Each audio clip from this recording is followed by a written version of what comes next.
എന്തൊക്കെ പറഞ്ഞാലും ആരൊക്കെ എത്രയൊക്കെ വില കുറച്ച് ചവിട്ടി താഴ്ത്താൻ ശ്രമിച്ചാലും ഇന്ന് സഞ്ജു സാംസൺ ബംഗാളുകളെ അടിച്ച് പരത്തി റൊട്ടിയാക്കി വിട്ടപ്പം അതിന്റെ ക്രെഡിറ്റിന്റെ ഒരംശമെങ്കിലും നായകനായിട്ടുള്ള സൂര്യകുമാർ യാദവിനും പരിശീലകനായിട്ടുള്ള ഗൗതം ഗംഭീറിനും അർഹിക്കുന്നുണ്ട്.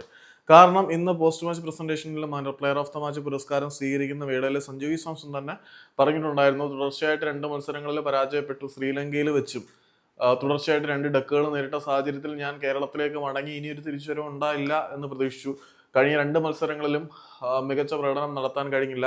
എന്തിനേറെ പറയുന്നു, കഴിഞ്ഞ മത്സരം കഴിഞ്ഞ ശേഷം നമ്മൾ വരെ സോഷ്യൽ മീഡിയയിൽ, മറ്റുള്ളവർ പറയുമെന്നറിയില്ല, ഞാൻ പറഞ്ഞാണ്, കണ്ടിന്യൂസ് ആയിട്ട് 21ാമത്തെ മത്സരം അങ്ങാണ്ടാണ് ഇവൻ തൊലച്ചു കളയുന്നത്. ഇനി സഞ്ജു സാംസണ് അവസരം കൊടുക്കേണ്ട കാര്യമൊന്നുമില്ല. ധ്രുവ് ജുറലിനെ പോലെയുള്ള താരങ്ങളെ കളിപ്പിക്കണം. സഞ്ജു ഒരുപാട് അവസരങ്ങൾ കിട്ടി, ക്യാപിറ്റലൈസ് ചെയ്യാത്തവനാണ്.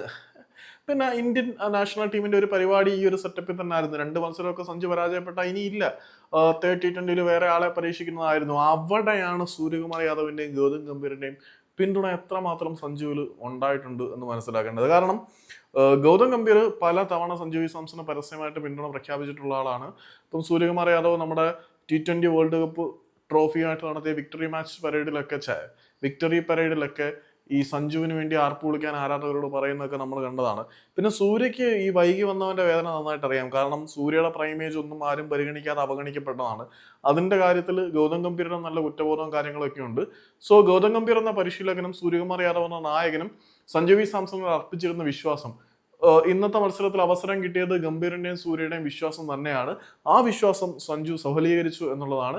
അതുകൊണ്ട് തന്നെ മറ്റുള്ളവരായിരുന്നെങ്കിൽ സഞ്ജു സാംസൺ 3ാമത്തെ T20 ഇന്ത്യക്ക് വേണ്ടി ബാറ്റ് എടുക്കാൻ വരില്ല എന്നുള്ളത് സത്യമാണ്. അവിടെയാണ് സൂര്യകുമാർ യാദവും ഗൗതം ഗംഭീറും സഞ്ജു സാംസൺ എന്ന താരത്തിൽ നൽകിയിരിക്കുന്ന നിർലോഭമായിട്ടുള്ള പിന്തുണയും വിശ്വാസവുമെല്ലാം ബലത്തിൽ വരുന്നത്.